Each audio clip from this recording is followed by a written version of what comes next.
On today's episode of Mile Higher, we are going to be covering the Long Island serial killer. The beach off Ocean Parkway on Long Island, the final resting place of 4 women found murdered. And this man was named Rex Heuermann, and whether he knew it or not, police were hot on his trail. Shannan said she was afraid for her life. She kept repeating that someone was after her. In fact, when she tried to report her missing, the police actually told her, "Your sister ran away and doesn't care about anyone." Is it in the news? Those are the words of suspected serial killer Rex Heuermann asking police as he was about to be put in jail. He said, "I finally killed your sister, and I'm going to watch her body rot. And I might come show you one day personally." Dave saw her get into his dark truck and he drove off. This was the last time that Amber was seen alive. And with Rex's arrest, she now has a sense of closure. It's also a relief that he won't be able to hurt anyone else ever again.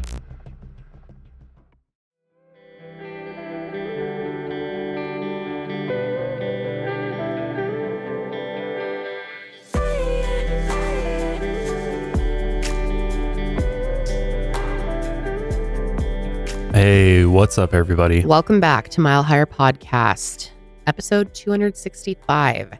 So, today we have a lot to go over. We are going to be covering the Long Island serial killer, also known as LISK, or the Gilgo Beach serial killer.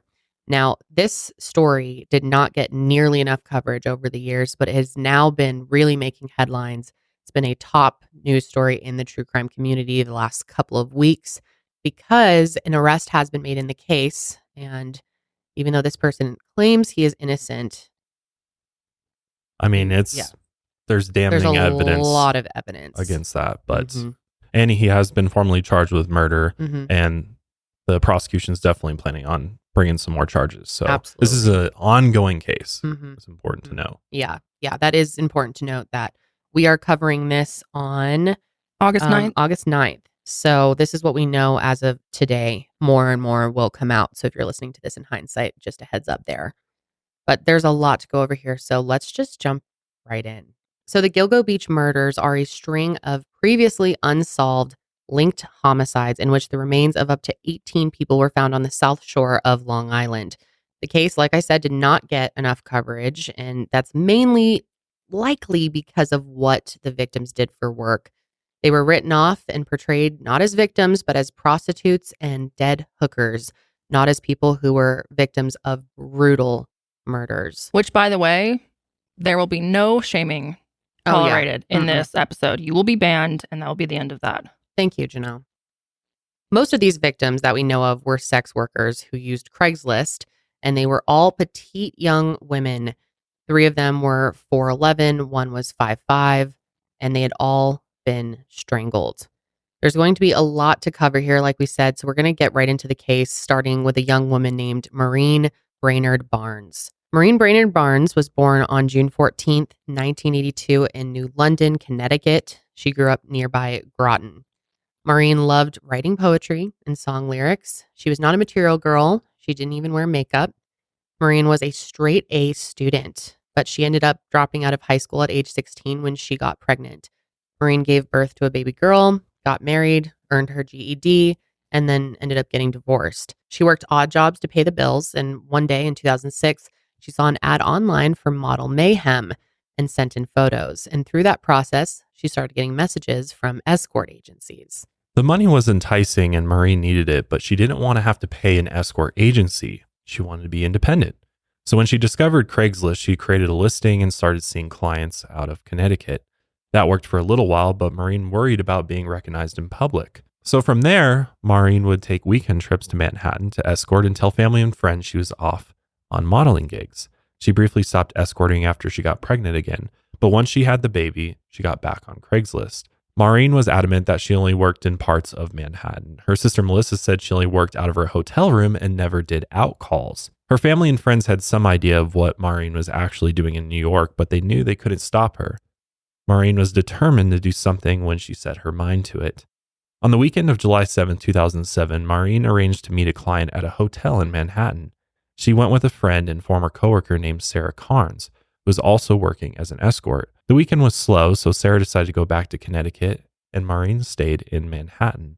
On that Sunday, July 9, 2007, Maureen left her hotel and went to Penn Station to catch a train back home. While she was there, she spoke to her sister Melissa, or Missy, Can, on the phone. And Maureen said she was going to take the train home, but first, she's going to step outside to smoke a cigarette. And after that, Maureen vanished. Melissa believes a former client stalked Maureen and took her. Another report stated that at one point that weekend, Maureen had phoned a friend from the Port Authority.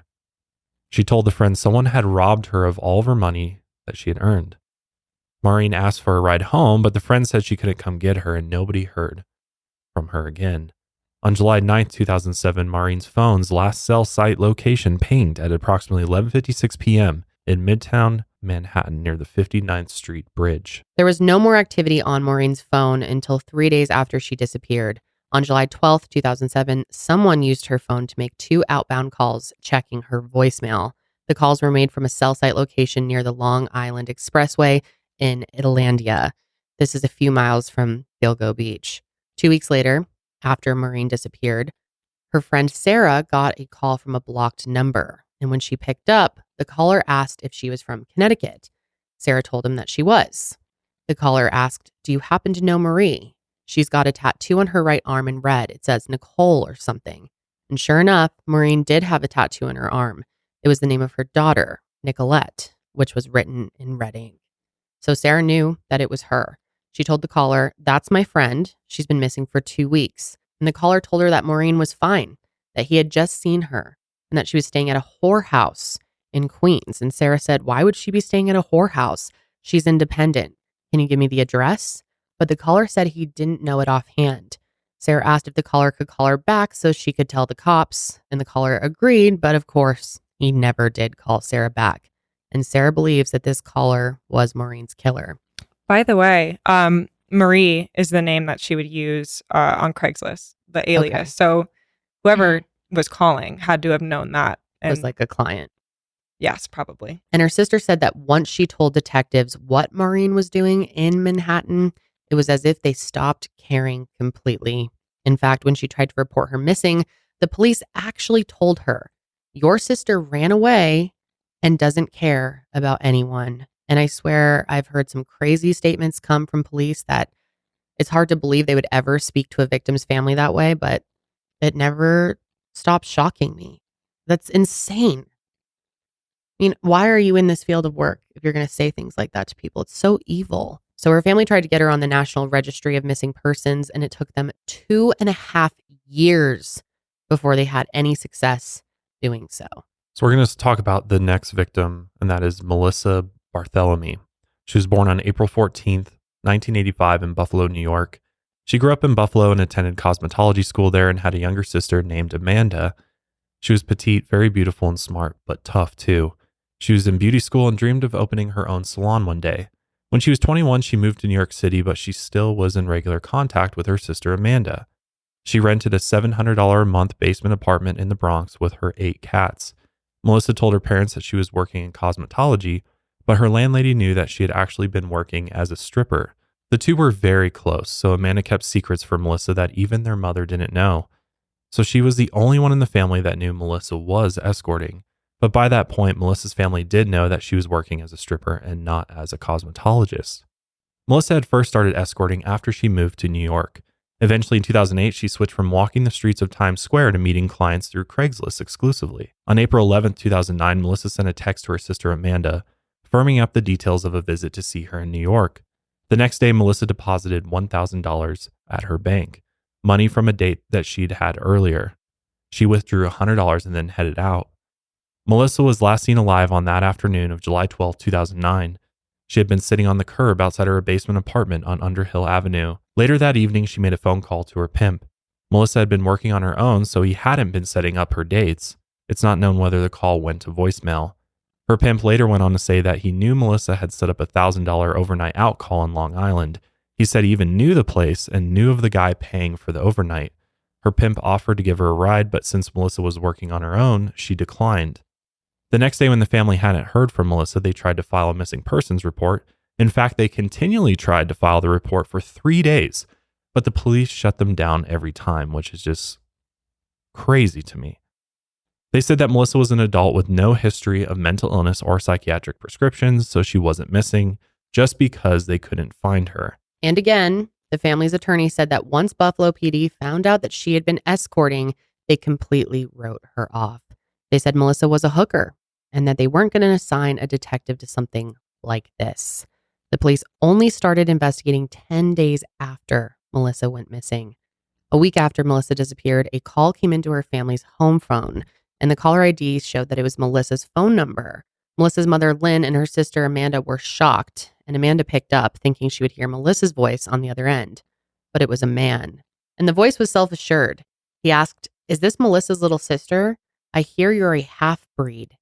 Amanda's father is black, so whoever the caller was clearly knew what Amanda looked like, and he had called to taunt her. And the calls continued after the first. The caller usually rang around dinner time between 5:30 and 6:30, and he'd only stay on the line for about a minute and a half. In one call, the caller taunted Amanda and asked if she knew what Melissa did for a living. The caller said, "Are you going to be a whore like your sister?" It seemed that he would only speak to Amanda. Once the caller would hear Lynn's voice, he would instantly hang up the phone. So Amanda was the only one who had heard the voice. One call pinged from Madison Square Garden, which is right above the transit hub for the Long Island Railroad. So people began to think that the suspect was a commuter who worked in New York City and commuted to Long Island. One last call came in on August 26, 2009, and the caller outright told Amanda what he had done to Melissa. He said, "I finally killed your sister, and I'm going to watch her body rot, and I might come show you one day personally."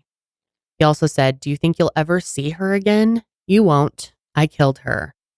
Then he hung up, and that was the last time they ever heard from him. The caller made a total of 7 calls, and the police traced some of the calls to Midtown Manhattan near Times Square and another to Long Island, Massapequa. Obviously, Melissa's family was worried that the caller knew where they lived, so they moved soon after. The calls showed that he had no shame and got off on power, humiliation, and fear. The family thinks the caller was holding Melissa hostage and that she'd been alive during this time. They think that she did something, maybe hit him or yelled at him, and he made those calls because he was angry, and then he finally killed her.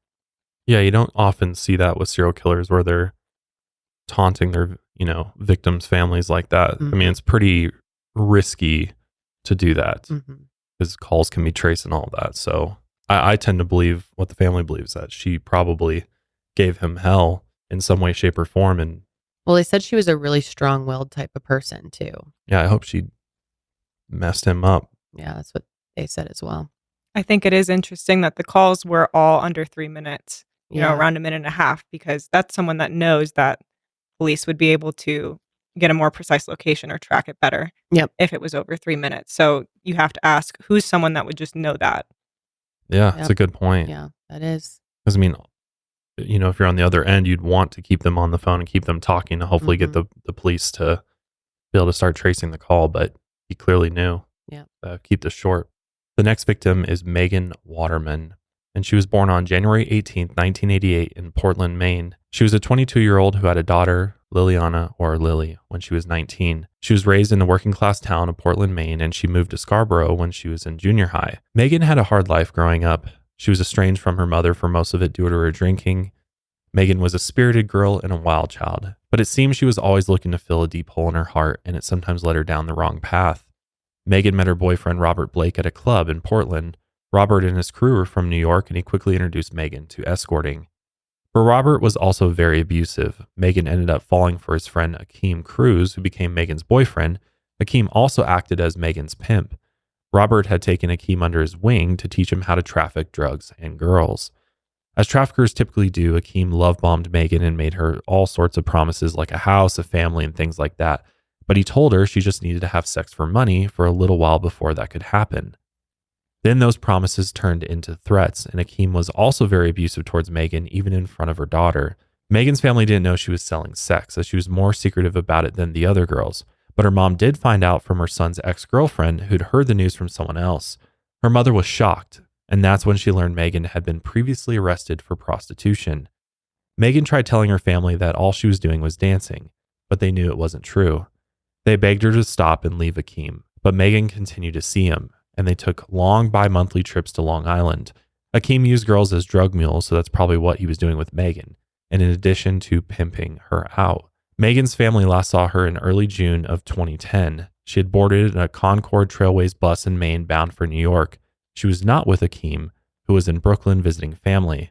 On the 5th, she checked in alone at a Holiday Inn Express in Hauppauge, New York. Earlier that day, she called home to talk to her 3-year-old daughter, Lily. Megan usually called home 3 times a day to check on her daughter. That night, Megan had arranged to meet with a client from Craigslist. Megan usually brought Akeem along on calls, but that night he left her at the hotel alone. She was last seen on surveillance cameras leaving the Holiday Inn at 1:30 a.m. A minute later, her cell phone communicated with a burner phone, most likely the client's. She did not bring her wallet, her keys, or any money. After this, the burner phone had no further activity. Megan's phone's last known location was Massapequa Park at 3:11 a.m. 2 days passed and Megan hadn't called home. It wasn't like her to not call and check in on her daughter. So on the 8th, her family reported her missing, but it took the Suffolk County Sheriff's Department 1 month before they did anything about Megan's disappearance. Akeem is not considered a suspect in Megan's disappearance. However, he was charged in 2012 with the interstate trafficking of prostitutes, and he was sentenced to 3 years in prison. Did you know that the average break-in lasts 8 to 10 minutes? So fast response time is absolutely crucial. And that's why Simply Safe Home Security launched its breakthrough technology 24/7 Live Guard Protection. Help stop crime in real time. Now Simply Safe professional monitoring agents can actually see, speak to, and deter intruders in your home through the new Smart Alarm wireless indoor camera. Monitoring agents can now warn intruders that they are being recorded and that police are on their way in real time, stopping them in their tracks. 24/7 Live Guard Protection is made possible by the new Smart Alarm wireless indoor camera, available with the Fast Protect monitoring plan. The new Smart Alarm indoor camera is the only indoor security camera that can trigger the alarm and instantly deter intruders with a built-in siren. With advanced motion detection and vision AI, the Smart Alarm indoor camera can sense the difference between potential intruders and pets to reduce false alarms. 24/7 Live Guard Protection and the new Smart Alarm indoor camera work seamlessly as part of the entire Simply Safe security system to keep your whole home safe from break-ins, fires, flooding, and more. We love Simply Safe in our house. It gives us such peace of mind. I love that I can pull up the app at any moment and check any of my cameras, check on where my pets are, or if I am home alone and I hear a creepy noise, I can pull it up and I feel a lot better. And right now, Mile Higher listeners get a special 20% off any Simply Safe system when you sign up for a free month trial of Fast Protect monitoring. This special offer is for a limited time only. Visit simplysafe.com/milehigher. That's simplysafe.com/milehigher. There's no safe like Simply Safe. So next, let's talk about 27-year-old Amber Lynn Costello, who was born in Charlotte, North Carolina, and raised in the beach town of Wilmington. She was a bright girl growing up, but she lived a hard life. Her family struggled with money issues and alcohol addiction. And sadly, at only 6 years old, Amber was molested by a neighbor, which caused her mother to have a mental breakdown. As a teenager, she began using drugs and she developed a heroin addiction. Her sister Kimberly, Kim Overstreet, is very upfront about her and her sister's lives. Kim had been escorting on and off since she was 18. She was the one who introduced Amber to sex work when she was 17. Amber continued to struggle with drugs throughout her adult life. She was living with her second husband in Clearwater, Florida, trying to get her life together and get off drugs. But she fell into debt and her sister bought her a plane ticket to New York. Amber completed a 28-day treatment program there, but sadly, she relapsed soon after and fell back into sex work. Amber was living in a house with 2 men and Kim, and they were all addicted to drugs at the time. Amber and her sister were doing sex work to support their addictions, although at the time, Kim was doing it less and less. The 2 male roommates would arrange for the girls to meet clients, and then that money was spent on heroin for the house. They would also run this sort of scam on various men. One of the male roommates would set up an in-call with a male client, and then after the client arrived and paid for the female roommate, one of the male roommates would burst in the house pretending to be an angry boyfriend. Then the client would flee the house and they would keep the money. After one of these incidents in July of 2010, an angry client posted on a Long Island erotic services message board. He explained that he had been scammed by Amber and wanted revenge. A user responded, "No one from this board needs to be involved. I have friends who can take care of this shit." So the client responded with Amber's name and address, and he wrote, "I want to be spiteful and get revenge. I will go by there tonight. I could seriously do some time for the things I want to do to this provider and her boyfriend." The user later said he got cold feet and revenge wouldn't be worth it. But the user did reply 3 days later saying, "A friend of ours told me today that you won't hear from these two girls anymore." The messages are very ominous, especially when you consider what happened 8 weeks later. Amber and her roommate, Dave Schaller, did another one of these scams on September 1st, 2010, and this client was not happy about being tricked. Dave remembers he was hulking, Frankenstein-like figure who looked like an ogre. His size and empty gaze stuck out to Dave, as did the stranger's first-generation Chevy Avalanche. The man got into the dark-colored truck and drove off. The next night, the same client kept calling, offering $1,500 for an overnight out call. Amber's roommate was skeptical since it seemed like a lot of money, maybe too good to be true. But Amber decided to meet with him anyway after he called several times and she felt more comfortable. Amber was picked up by the client because he wasn't comfortable going to the house with the boyfriend. Late that night, Amber left her house at 1112 America Avenue in West Babylon to meet that same man. Dave saw her get into his dark truck and he drove off. Another witness recalled seeing a dark-colored truck drive down the street after Amber left. The roommates shared a cell phone and Amber didn't bring it with her when she left. This was the last time that Amber was seen alive. When she didn't return home the next day, Dave called her sister Kim, but Kim told him not to worry. The first thing she said was that Amber had probably gone off to get high with someone. Amber was never reported missing. But it's clear that Dave saw this strange man and his Chevy Avalanche. And as the last person to presumably see Amber alive, and probably also her killer, this would be crucial information for the police. Dave gave the police all of this info, but there's still a lot of questions as to how well they initially pursued the tip, because Dave had told investigators about this man back in 2010, and this description wasn't shared with the public. So could the case have been solved sooner had they put that information out there? I believe 100% that is true. Next, we're going to talk about Shannan Gilbert, who was born October 24th, 1986 in Lancaster, Pennsylvania. She was very smart. She graduated in high school at the age of 16. She was also a wild child who didn't like being told what to do. And at just 24 years old, she was going to be on her own for the first time, creating a life for herself. Things hadn't always been easy for Shannan. She was diagnosed with bipolar disorder at the age of 12, and she eventually stopped taking her meds as they gave her the shakes. The family had moved to upstate New York when she was young to escape their father, who was a heroin addict. But Shannan's mother, Mary's new boyfriend, was abusive, so Shannan and her two sisters spent 2 years in foster care. She eventually moved to Jersey City to try to become a singer and actress, but singing wasn't really panning out, and she still needed to make money, so Shannan turned to sex work. She began posting ads on Craigslist and meeting up with clients in the area, and she started to make a decent amount of money. But a lot of that money went to recreational drugs, and once a boyfriend beat her to the point where a surgeon had to insert a titanium plate in her jaw. But Shannan was still trying to make her way in the world. She started taking a college course and she moved to a new place by herself. On the night of April 30th, 2010, Shannan was contacted on Craigslist by a client who went by the name of Joseph Brewer. Shannan contacted Michael Pack, who was a driver that she trusted and had used before, and arranged for him to take her to his house in an Oak Beach gated community. The address was 8 The Fairway in Oak Beach Association. That night, Michael dropped Shannan off, and she entered the home alone in a wig, a leather jacket, and jeans, and Michael would wait outside the car just in case Shannan needed help. At around 5 a.m., Joseph came out of the house and asked Michael for help. When Michael went inside, he found Shannan, who was clearly in distress and on the phone with 911. The call lasted 23 minutes. Shannan said she was afraid for her life.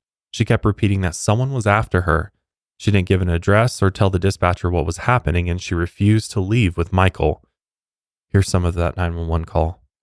State police. Yeah, there's somebody after me. I'm sorry? There's somebody after me. Where are you? There's somebody after me. Okay, where are you? There's somebody after me. Where are you, ma'am? I don't know. You're driving right now? No, I'm inside the house.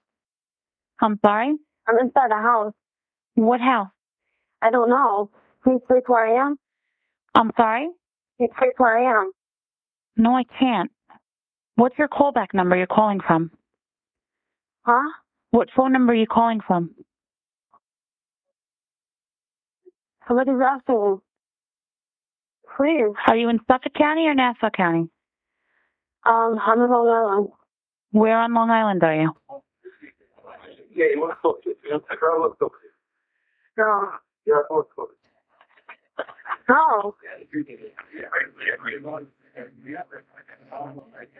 No. No, stop, no. She then runs out of the house screaming for help. She then banged on the neighbor's door, who was a 75-year-old man, and when he opened the door, he found Shannan sobbing and he offered to call the police, but Shannan begged him not to, and then she took off. Shannan banged on the door of another neighbor who didn't answer. Both neighbors called 911 after Shannan knocked on their doors. And here's the end of Shannan's 911 call and part of the neighbor's 911 call.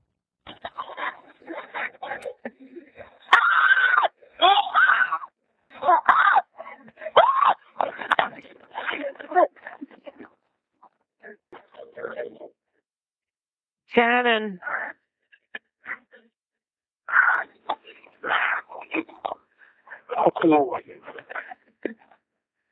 Somebody in? Huh? Hello? Hello?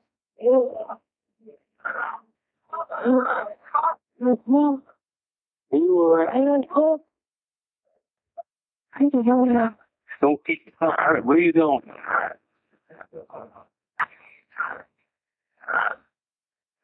Wait a minute. Where are you going? Where are you going? Suffolk Police 875. What is the location of your emergency? 43 the Bayou. Some woman is knocking at my door. What town are you in? Oak Beach Association. What's the nearest corner street now? Ocean Parkway. She says she's in danger. Do you know her or no? No, I don't. I'm not letting her in. She's banging on your door now? Yes. Did she say what kind of danger? No. Shannan eventually bolted from the neighbor's house, and by the time Michael reached it, Shannan had disappeared. The only sign of her were a set of footprints in the sand, and just like that, she was gone. Imagine if that woman had opened the door and let her in, which I understand. But yeah, I mean, you don't know who's chasing her, and they might harm you as well. The police arrived at Joseph's home and searched it. He, Michael, and the neighbor were questioned, but all three of them were cleared. The police investigated, but not for that long. Leads dried up by the summer of 2010, and the case was unsolved with not much to go on. Shannan's mother and sister tried reporting Shannan missing, but they were being sent back and forth between police in New York and Jersey City. It actually took 4 months after the missing report was filed for it to be connected to Shannan's 911 call. But Shannan's disappearance was not in vain. That's because the search for her led to police accidentally making an important but very gruesome discovery. On December 11th, 2010, a Suffolk County police officer was training a cadaver dog just a few miles up the road from where Shannan disappeared. This was Ocean Parkway, a desolate stretch of road that runs through the south shore of Long Island. It's lined with brush and marshes. They were making their way through the grassy bank alongside the road when the officer noticed his dog picked up on a scent. So he followed it into the brush. And when he looked in a few feet, he found something. Human remains. Investigators immediately descended on the area and they closed off Ocean Parkway and spent days searching for clues. What they found on December 13th was 3 more sets of human remains, all wrapped in brown burlap sacks. The victims were young women. 2 of the bodies were badly decomposed, and the third was skeletal remains. As it turns out, none of the bodies belonged to Shannan Gilbert. The victims were identified as Melissa Barthélemy, Maureen Brainerd Barnes, Megan Waterman, and Amberlynn Costello. Each of the victims had been strangled. These women became known as the Gilgo Four.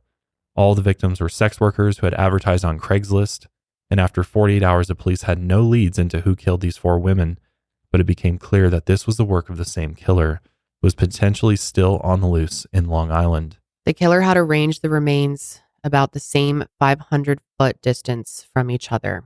In other words, the killer had used Gilgo Beach as sort of a trophy garden, sort of how like hunters display their trophies on the wall. The police continued to comb Ocean Parkway and the South Shore looking for more clues, and what they found were 6 more bodies along the beach. On March 29th, 2011, the Nassau County Police discovered a human skull outside the entrance to the John F. Kennedy Memorial Wildlife Sanctuary. The skull was identified as belonging to a former sex worker named Jessica Taylor. Jessica was a 20-year-old whose body had been previously found nude, headless, and handless, sitting on top of a sheet of plastic in the Manorville area of Pine Barrens in 2003.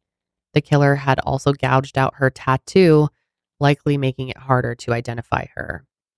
She had last been seen working at Port Authority about a week before her body was discovered in 2003.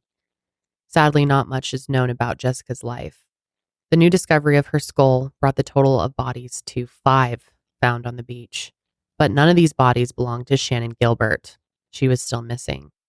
On April 4th, 2011, 3 more bodies were found, one belonging to an Asian male who dressed in women's clothing, so police thought it was possible the victim was a transgender woman. They were missing 4 teeth and thought to be in their late teens to early 20s, and they had been dead for 5 to 10 years, and their cause of death was blunt force trauma.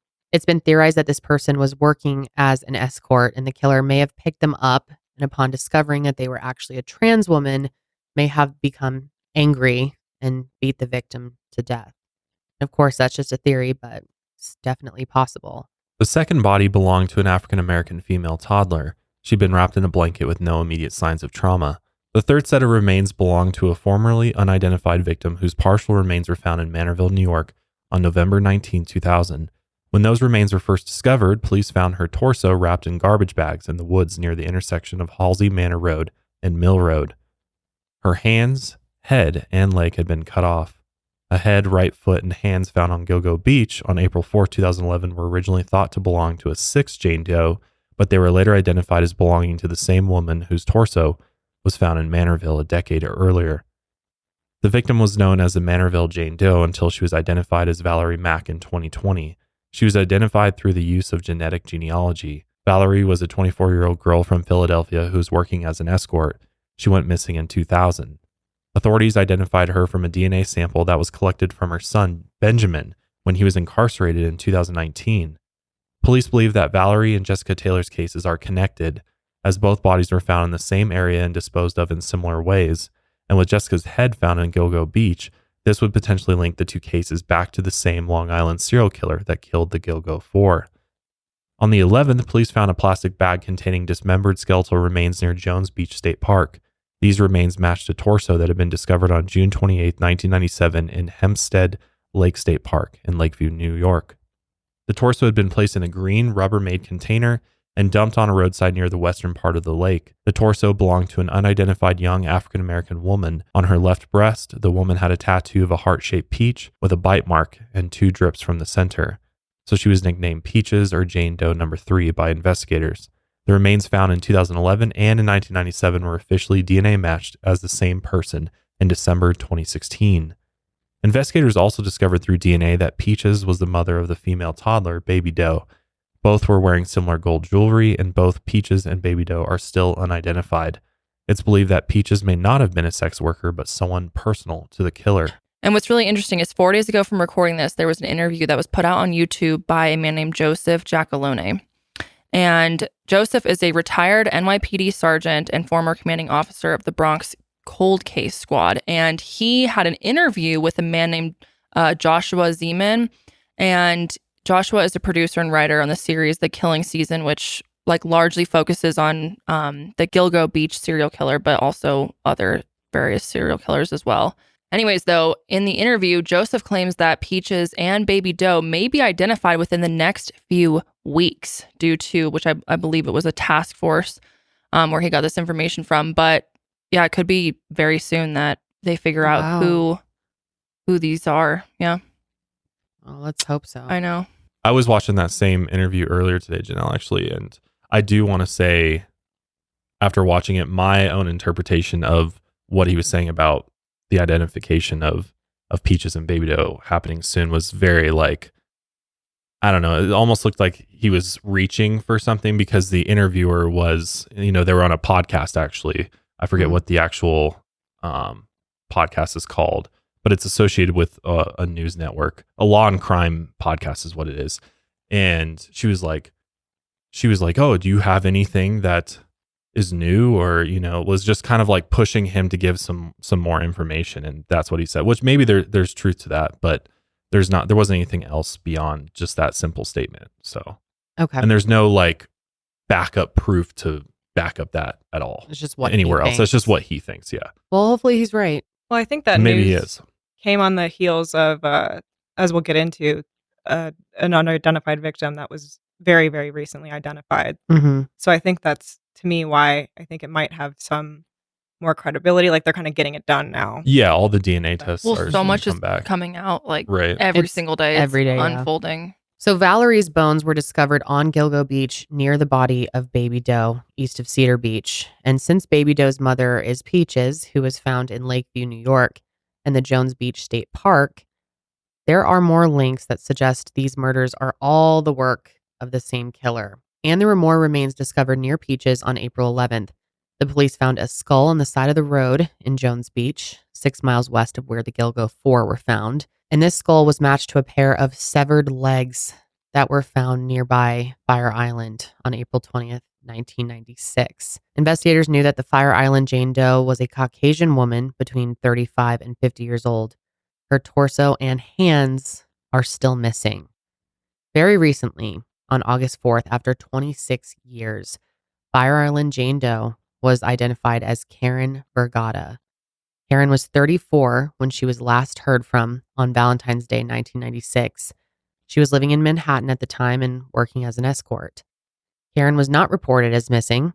Her father moved to have her legally declared dead in 2017, and he was granted control over her estate and unclaimed assets. She left behind 2 children, Gary and Eric, who were not informed of her death by police. Her father, Dominic, died in 2022. Genetic genealogy allowed police to presumptively identify the remains as Karen in 2022. Then, using a buccal swab from a family member, her identity was definitively confirmed. Shannan's remains were discovered on December 13th, 2011, 19 months after she disappeared. In May of 2012, the Suffolk County medical examiner classified Shannan's death as undetermined. He believed that Shannan was in a drug-induced panic when she ran out of the house, which makes that call make a lot more sense. The police thought that Shannan had accidentally drowned in the marsh, but her family believed she was murdered, most likely by the Long Island serial killer. The family lawyer, John Ray, claimed that the medical examiner told him 2 neck bones were missing from Shannan's remains. John also claimed that a hole had been drilled in Shannan's hyoid bone, but this was a myth. The pathologist who conducted the second autopsy said it was cracked at one edge, so this would show the hyoid bone wasn't missing either. The toxicology report did not find any drugs in her system, and because Shannan's hyoid bone was cracked at one edge, it indicated that she may have been strangled. So there's a lot of debate over whether or not Shannan was on drugs in that call. It sounded like it to me, unless there was some other reason she was fearful to say exactly where she was or... So this is the thing for me, and people have gone really back and forth on whether or not Shannan was a victim of the Long Island serial killer. Given the location, I think the first thing that comes to me is like, he would have really had to be there at like an opportune time, and he didn't place bodies in that area. And it's very thick, it's very marshy, it's very wooded. Like, it would have to be a pretty big coincidence. Yeah. At the same time, too, the tox screen says that she didn't have any drugs in her system. This was like documented that she used cocaine and pot and prescription drugs. So I think, maybe, yes, it could be possible that she wasn't on any at that time. But you would think that as, someone that has recently used those drugs, that would at least show up.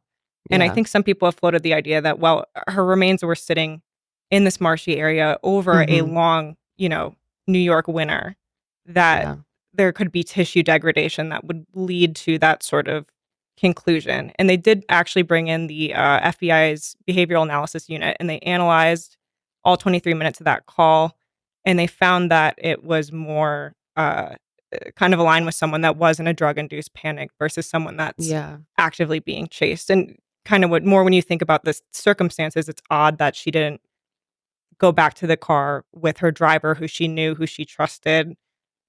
instead of, and she stayed in a house where she was Yeah. potentially in danger. That's not to say that like the people involved that you hear on that call are not shady figures. Right. Specifically Totally, the guy yeah. that's, There could have Yeah. still been. I mean, I think you also have to consider that the hyoid bone was cracked. I mean, Yeah. and we don't know if that's from decomposing or something that happened after she was deceased, but that does lend to maybe there was some sort of violence that occurred Yeah. prior to her death. Yeah. I mean, we certainly don't have all the facts, but if we're just speculating, I mean, my guess would be that This was a separate incident from. No, I think I think she was attacked by someone. I don't think she Yeah. just had She just like ran in a into the marsh druggist- and Yeah, I don't succumbed to the think elements or that, something. although it is It's possible, but but I do think that it was a mixture that she was.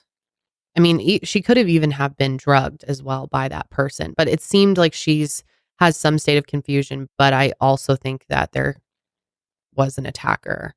But I mean, no one really knows. So, and that's the thing I think a lot of people have mentioned is that it doesn't have to be that she was murdered and it has to be like the Long Island serial killer did it. Yeah. It's right. Unfortunately, this is not. violence against sex workers is a Exactly. rampant thing. So it's very possible there's many other killers out there or people that are violent against people in this trade. And this was just kind of a coincidence. It was happening kind of all along the same track, but it could very well be a completely separate event. I just don't believe that she just ran off and succumbed to the elements. I mean, yeah. I guess it is possible. I don't know. It's a pretty remote area out there, and it's marshy. If you were trudging through that, you could get stuck out there, and just nobody comes to get you. But her hyoid bone, I don't know. But again, like a lot of there's a lot of factors that could have affected that as well. It is a very fragile bone and Yeah. small, and again, like the winter and the weathering. But Yeah, I that's do true. think that you have to take the 911 call into account. She's literally saying that someone's going to come kill her, and then she ends up dead. So Yeah. I can see why people go all different directions with this. Yeah. Police cleared the individuals though that were with her, so Oh, well. that's something. I mean, again, I'm not going to take that for more than a grain of salt. How but many people have we seen cleared where? yeah. Well, and they're they clearing shouldn't have people via been? polygraph, so that's always encouraging too. But yeah, I don't know. It's definitely a lot of different scenarios that could have played out there. Yeah. But obviously, there was a lot of interest from the public in trying to track down this Long Island serial killer, but people were left scratching their heads. Here are some of the theories people floated. The first was that the killer had to know the area well and even could be a local. There had to be some sort of reason he could spend so much time in the Gilgo Beach area and not be noticed or arouse suspicion. Many people believe the murders were the work of a cop, either active or retired. The New York Post reported that 2 NYPD cops, one current and one former, were under suspicion. The NYPD denied this, but the theory gained a lot of traction. It was widely believed the suspect had law enforcement ties. He was able to fly under the radar. But again, this could have just been due to the cops' mismanagement of this case rather than, some skill that this person had. But again, he knew how to use burner phones and call from densely populated areas. So there was some thought put into their methods. The public was terrified, internet sleuths mobilized, and people speculated that the murders were the work of more than one killer, perhaps a team. But some thought it would be unlikely that the beach would be used as a dump site for 2 separate killers. Which obviously, it's very common for public property to be the place where people will dump bodies because. Yeah, and this area is they're not like gonna- pretty Yeah. remote, so Mhm. it's could be used by multiple people. I mean, you never know. I know there's communities online on the dark web and stuff Yeah. where people like this get together and they Mhm. talk about this stuff. So I wouldn't Yep. be surprised if there's locations where people mark it for a good place to dump bodies. Some people online thought the burlap the bodies were found in could have been used by fishermen or clammers, since the killer could have been one. But the burlap was actually more the type used in sandbags that are commonly used as erosion control in the area, so the killer could have been a local. Or they believe that this person could have been someone who vacationed in Long Island as the murders occurred during the summer season from Memorial Day to Labor Day. But the case went cold In 2020, police released photos of a belt found during the initial 2010 Gilgo Beach search. They wouldn't say much about the belt, just that they believe it was handled by the killer and didn't belong to any of the victims. It's embossed with two initials. They either read HM or WH, depending on how you look at it. But from there, developments in the case seem to be few and far between. In January of 2022, the Suffolk County District Attorney's Office put together a joint task force to take a renewed look at the Gilgo Beach murders. This included a team that worked with officers in the Suffolk County Police Department, New York State Police, Suffolk County Sheriff's Office, and the FBI. And that brings us to March 14th, 2022. A joint task force made a huge break in the case. Remember, after Amber was murdered, Dave told the police that she had gotten into a first-generation Chevrolet Avalanche, so the police knew the killer owned that car. Investigators pored over car registration records in Long Island until they found a promising lead. And on that day in March, they were able to identify a suspect by searching for the owner of that car. Police discovered a Massapequa Park man who had a first-generation Chevy Avalanche registered under his name. And the man fit the physical description that Dave had given in 2010. And not only were the Avalanche and the description significant, but they had already tracked the phone pings related to the murders that were connected in Massapequa. They also tracked the phone pings that were concentrated in Midtown Manhattan, right where this new suspect worked. And this man was named Rex Heuermann. And whether he knew it or not, police were hot on his trail. The task force obtained 300 subpoenas, search warrants, and other legal processes to find evidence. And boy, did they. But before we get into how police caught Rex, let's talk a little bit more about who he was. With a busy fall season just around the corner, you might be looking for wholesome, convenient meals for jam-packed days. Factor, America's #1 ready-to-eat meal kit, can help you fuel up fast with chef-prepared, dietitian-approved, ready-to-eat meals delivered straight to your door.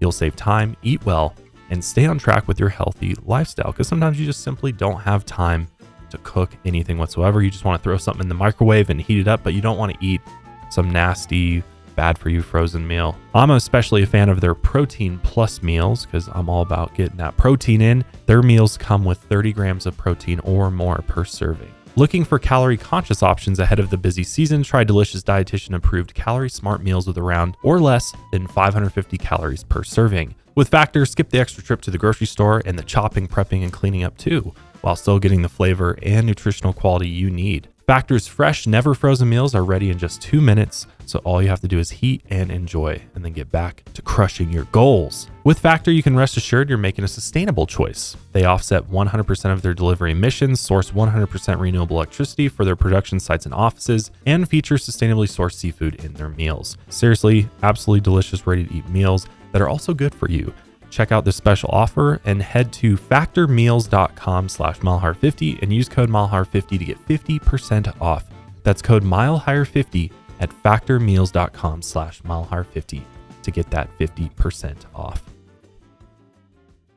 Rex was a 59-year-old architect who was born and raised in Long Island.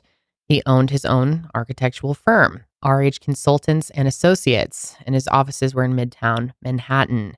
According to an interview he did with a French YouTuber, Rex said that he was born and raised on Long Island and worked in Manhattan since 1987. Here's part of that interview. So I have one tool that pretty much used in almost every job. This dude looks like a tomato. And it's actually a cabinet maker's hammer. It is persuasive enough when I need to persuade something. Not someone. Something. And it always yields excellent results. So and funny. At the end of the project, whatever piece of furniture or what I'm working on, it always helps it come out beautifully. Okay, great. So you would be that kind of hammer for your business? That's what you're saying? If that doesn't exist, that's what you would be? Sometimes I have to be the heavy framing hammer. Other times I'm the lightweight hammer just to nudge things along. All right. I guess it's a hammer. We got it. Oh, God, it's creepy. creepy. Oh my Ugh. God. Now, the guy who did this interview has been heavy on the copyright claim. But this is fair use, and trying to make money off of that clip is honestly sick. So Rex does look like a big guy. I'm trying to figure out how big he actually is. He seems like he's, a little bit larger than normal. Yeah, so he's 6'6" and 275 pounds. So okay, thank you. He's tall. Your observation is correct, Josh. It is. He's definitely larger than the average guy. No, he looks like the tomato from VeggieTales. He is a fucking freak. That's all I can say about him. His smile. Ugh. Yeah.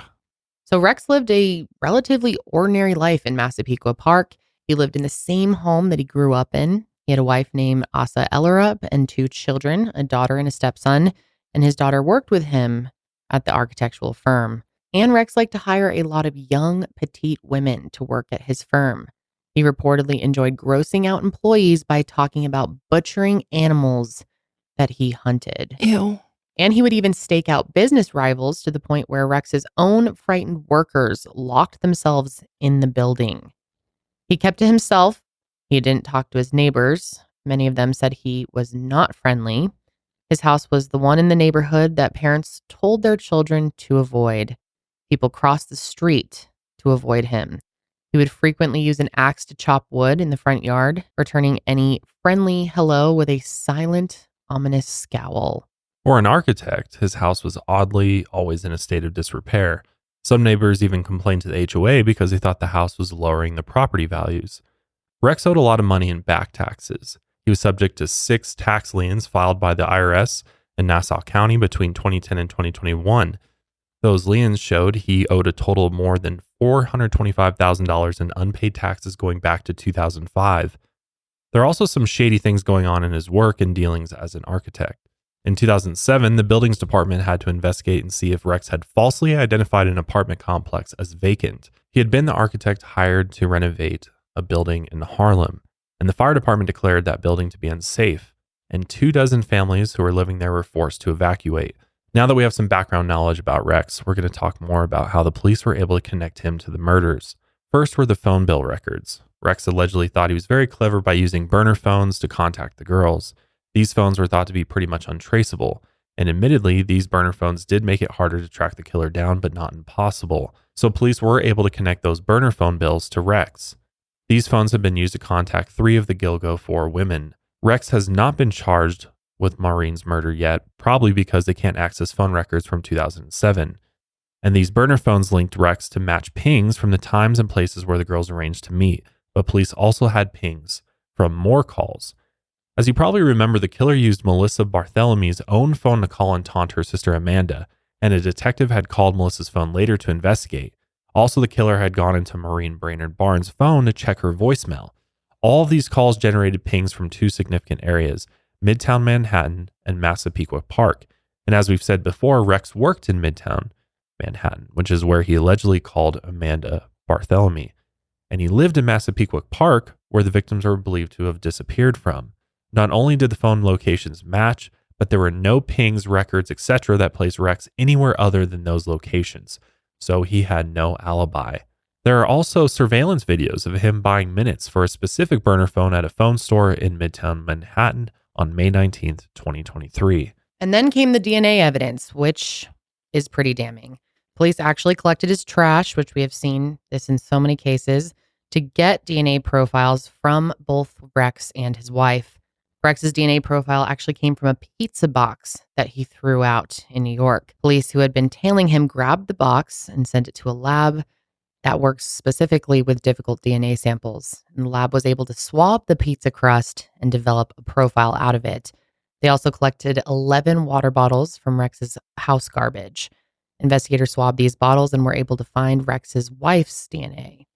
So now they had to compare these samples to evidence they found with the victims. Maureen had been tied with 3 leather belts, and a female human hair had been recovered from the buckle of one of these belts, and that hair matched the DNA of Rex's wife. 2 female hairs recovered near Megan's head, and one found near Amber's head also matched Rex's wife. This doesn't speak to her involvement. Instead, she shed hairs normally, and Rex inadvertently had them on him, is the most likely scenario. We want to make that clear. But there also was male hair found at the bottom of the bag that Megan's remains were placed in, and that DNA was a match for Rex. So now police had to make an arrest. Agents in black suits followed Rex as he walked down Fifth Avenue. And then when he reached the end of the street, they got his ass. And we actually have footage from the arrest. So if you're listening, it's just him walking down the street holding a bag, casual, not expecting anything. And then they come up behind him. Imagine seeing that. Yeah, people Those are probably starting to catch FBI on. agents, Yeah. I'd It's a imagine. 53-second surveillance video taken from a convenience store at 35th Street and 5th Avenue. Here you see the Gilgo suspect, Rex Heuermann, an architect who works in Manhattan, calmly walking down 5th Avenue at 7 in the evening last Thursday night, July 13th. When the Massapequa Park resident reached the end of the block, you see a number of agents in dark suits make the arrest. And on July 13th, 2023, Rex Heuermann was arrested for the murders of Melissa Barthelemy, Megan Waterman, and Amber Costello. He was quite surprised to be arrested, according to one police officer. His lawyer said that he was in tears after his arrest, saying that he didn't commit the murders. He was charged with 1 count of first-degree murder and 1 count of second-degree murder in each case. He pleaded not guilty, of course, and he is being held without bail, facing multiple life sentences. The prosecutor is expecting to charge Rex with the murder of Maureen Brainerd Barnes eventually. And as of recording this, he is on suicide watch as per the jail's standard protocol. He didn't say anything to police as he was being taken to jail, except for asking, "Is it in the news?" Oh, yes, it is, dude. Police, of course, immediately descended on Rex's house and any other properties that he owned.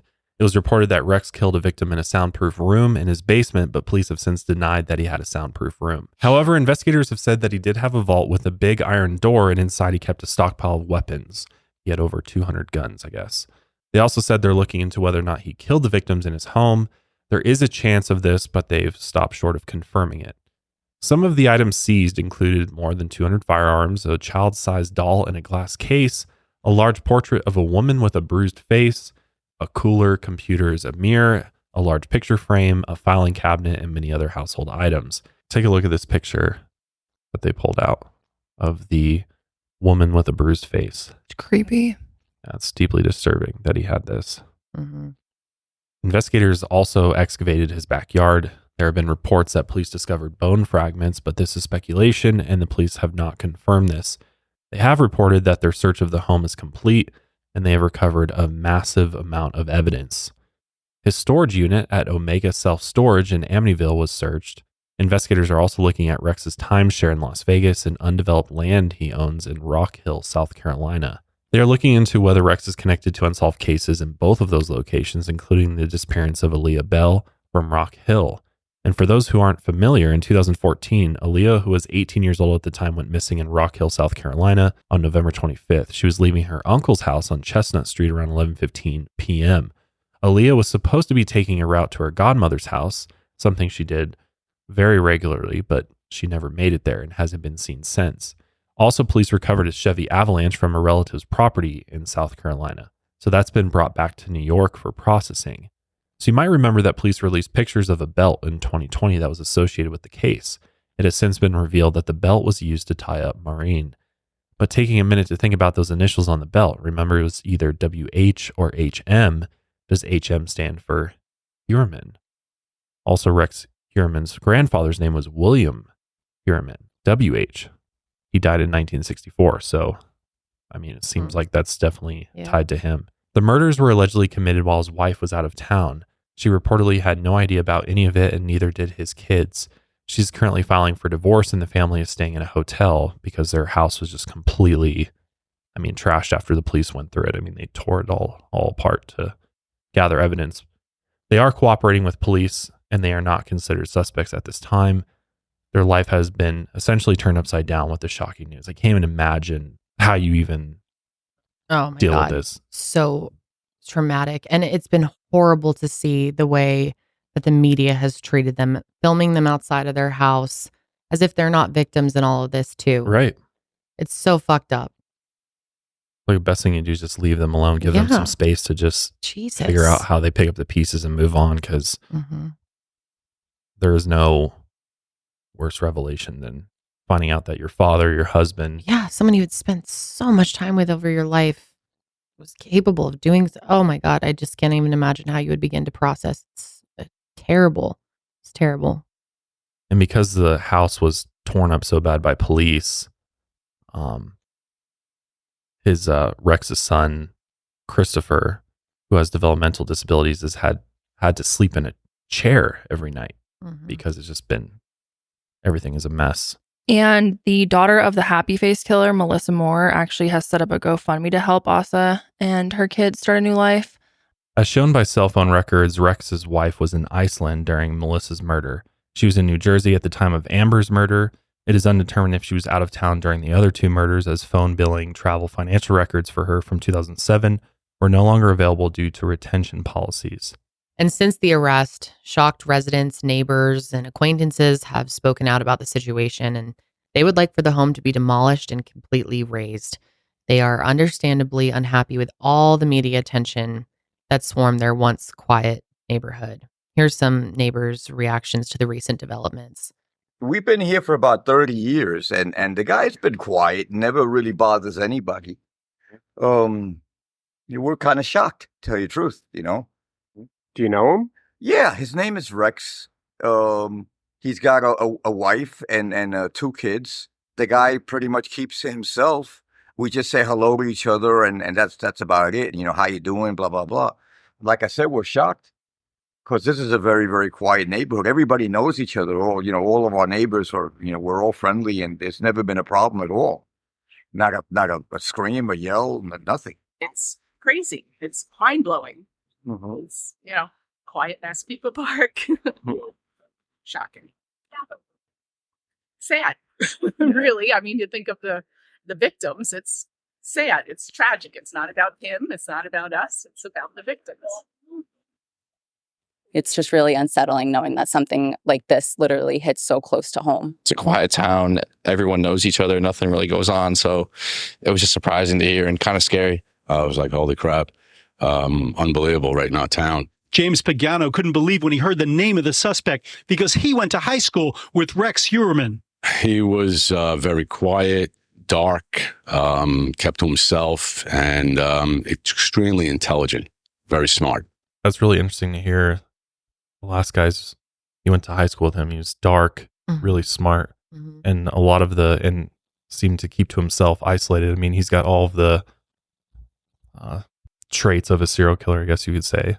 There's been a lot of reports too that he was bullied. Which not to say there's a that's another big part of it, though. It's not like an excuse, but no. Yeah. I mean, that's very common in these cases. So, do you think the other thing I kind of was thinking about during some of those interviews was everybody's like, it's quiet. We never heard a scream or anything like that. So it seems like unless he kept his, if he did in fact bring his victims back to his house, which I don't think he did necessarily. Well, we don't know at this point. But I don't know. It seems like that would be super risky for him to do that, though, wouldn't you think, to bring him to this quiet neighborhood, to where he lives, where he's trying to like fly under the radar. Well, that's how those rumors started about the soundproof room, but that's been cleared up as well. It is a really fortified room though, like a lot of iron and concrete. So it's not soundproof. But he very well could have. But it's going to be a lot more muffled than a room you can above create other noise too. Yeah. I mean, at this point, we don't know what they have found exactly. I just cannot imagine one of your neighbors. Like think about. I feel like everyone at some point in their life has lived near someone who you didn't really know who they were. They weren't like super friendly, kept to themselves, and didn't think much of them. Yeah, we find out. Oh yeah, for sure. Growing up, I did too. Like, there's always those people in my mind that I would just be. I mean, it would be shocking if any of your neighbors ended up being a serial killer. But wow, I mean, you'd feel so scared and violated and. So freaky. And it makes you think of all of the serial killers out there that haven't been caught, which there are huge numbers, who are just out living amongst us. Yeah, that's terrifying. I know. But this kind of evil can exist in such a quiet, peaceful Could be your fucking neighbor, man. Yeah. It's insane.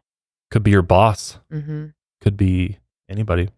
I thought it was interesting how the first man in that interview talked about how they would say hello, and he seemed like friendly, not overly friendly, but he didn't describe him as rude or cold as other neighbors have described him.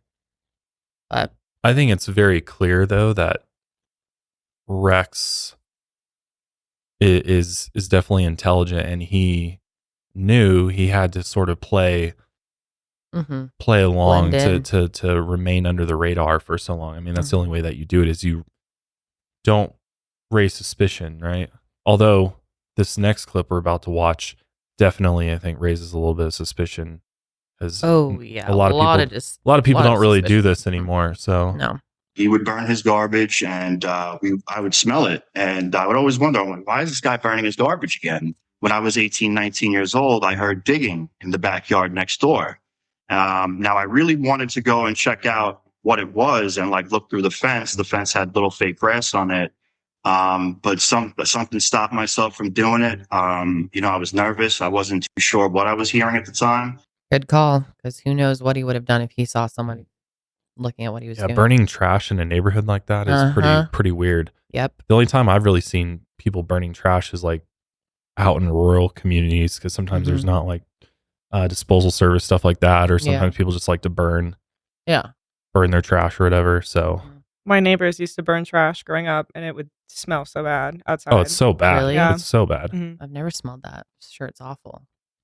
Well, yeah, because a lot of people just burn whatever, you know what I mean? You got plastics burning and stuff, and all the toxic fumes coming off is horrible for everybody around. I mean, it's noticeable. Like, you'll notice when you go outside. So it makes me think like either someone that just doesn't give a shit, or someone that really, really wants something gone. Yeah. Yeah. So it's like, what is he burning? Evidence? Or is he just burning his trash? Could just be burning his trash. Or he's just burning his trash because it's got his DNA on it. Yep. But that's what's interesting, is they ended up getting him from his trash. So he he thought he was doing it sneaky in public like that, ditching his pizza. And there you go. Anyway, one anonymous 25-year-old woman said that she actually had an encounter with Rex at a park on July 3rd. She said he made her highly uncomfortable by following her and continually pestering her with questions and compliments. And she was so scared that she called her sister to come pick her up, and she even filed a police report. One former escort who went out on a date with Rex has come forward to speak about her experience, and what she has to say is truly chilling. Here's a clip of her speaking about it with Anderson Cooper.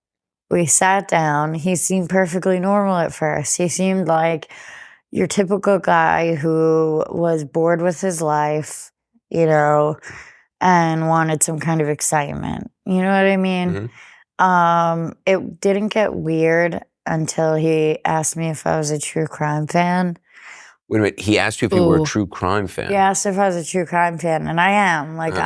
I'm a serial killer buff. I won't even lie. It was when he said, "Well, do you know about the Gilgo Beach murders?" He actually brought it up. Yeah, he said. So he has said to me exactly, "Do you know about the Gilgo Beach murders?" And I was like, "Yeah, I'm from Long Island. Everybody from Long Island knows about them." You know what I mean? And that's when he started talking about it. But here's the thing.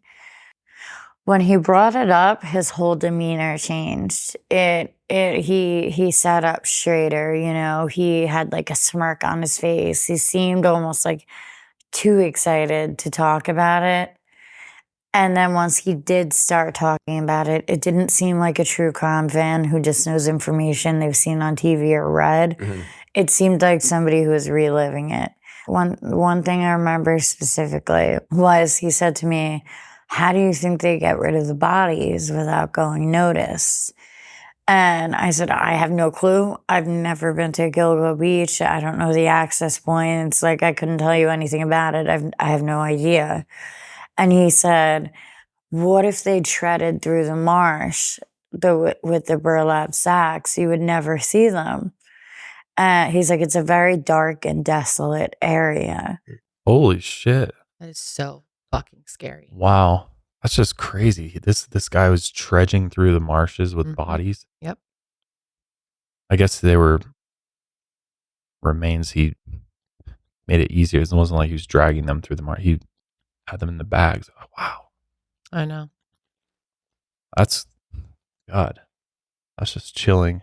Another woman who was once in a networking group for architects with Rex has also come forward about her experiences with him. Here's part of a voicemail that he had left her and what she has to say. Hey, this is Rex. Yeah, I had a question for you. I also wanted to touch base.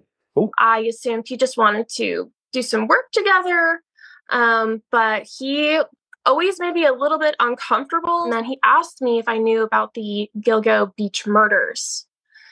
And back then, I was like, oh, he's just from that area. But now I just see it as a serial killer, kind of just putting it in somebody's face. Or he's trying to vet out a victim potentially. I mean, possibly. To see if they, if they know about it or not. But it could just be him gloating about it, which would be... I mean, I think he was just obsessed with all of it and thinking he was like so it smart. gives him it's an ego thing. Yeah, Like it gives he's him some sick satisfaction. gotten away with it all this time. Hear and I wanna- people tell him about it. Yeah, totally. So recently released court documents give us better insight into the evidence against Rex.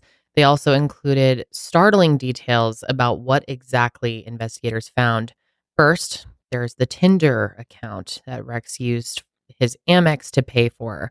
He used the name Andy. His middle name is Andrew, and connected the account to a burner phone number and fake email, both under fake names. And Rex was seeing sex workers up until recently. All records for 2 of the burner cell phones showed that they were used extensively between 2021 and 2023 to contact sex workers and massage parlors. So perhaps he stopped killing after 2011 because he was scared of getting caught after all those remains were found. Or there are more victims that we don't know about. There could be more unknown victims from pre-2012 as well, or 2011. Yeah. Investigators found that Rex had multiple burner email accounts, including one under the alias Thomas Hawk or thawk080672@gmail.com. Rex used this account to make searches for violent torture porn, rape porn, and child porn. He searched not only the victims' names hundreds of times, but he obsessively image searched the names of their relatives, sisters, and even children.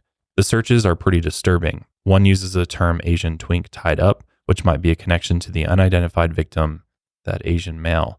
Between March 2022 and June 2023, the T-Hawk email account was used to make over 200 searches related to serial killers, the murders of the Gilgo 4, and the investigation into those murders.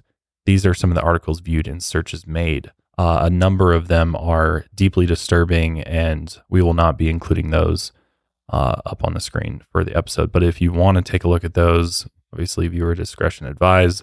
We'll put a link in the show notes and description for you if you want to go take a look at those. But they are very, very dark, very, very disturbing. The account also viewed many documentaries and podcasts about the case, as well as hundreds of pictures of the victims and their relatives.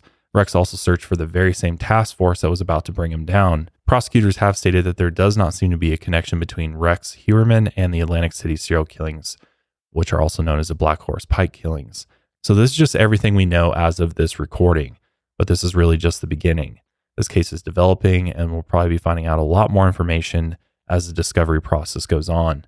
The prosecution has been trying to get a DNA cheek swab from Rex. His defense has been fighting it, but literally during this episode, it broke that the judge is ordering that he turn a sample over, which is a huge win. Today, Megan Waterman's daughter, Lily, is 16 years old and doing well. She wants her mother not to be remembered and written off as a prostitute, but a mother who cared deeply about her child.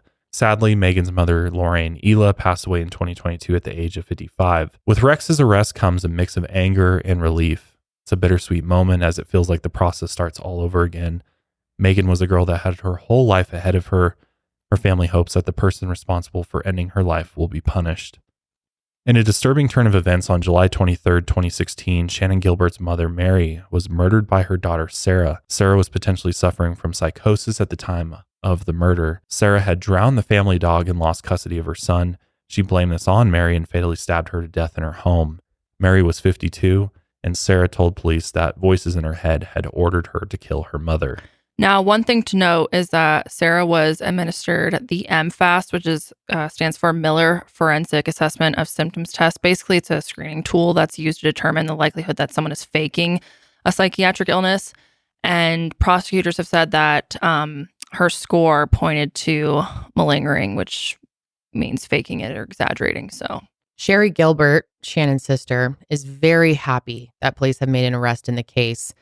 For what he did to the victims, Sherry hopes he rots in prison for the rest of his life. And I'm sure we can all agree to that. He destroyed so many lives. And with all the tragedy in the Gilbert family, it's a relief that Sherry was able to see some justice.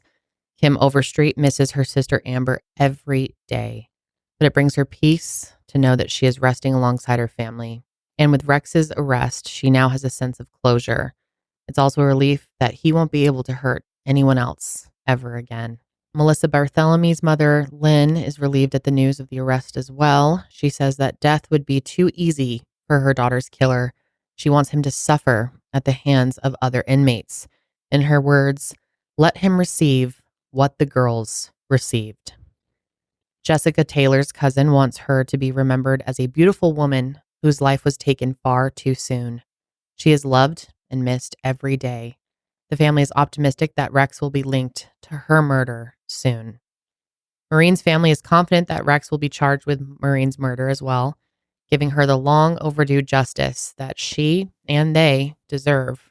Her sister Melissa has fought long and hard to get justice for her sister, and she never gave up hope that her killer would one day be caught. We hope that the families of the victims can know some sort of peace after all these hard years. And we hope that the unidentified victims can be identified and that their killer is brought to justice. None of them will be forgotten. So we're going to wrap up our coverage there. There's a good chance that we will continue our coverage later on as more information comes out, or if it's confirmed that there were more victims. Our editor, James, created a great memorial video for the victims, and we wanted to leave you all with that today.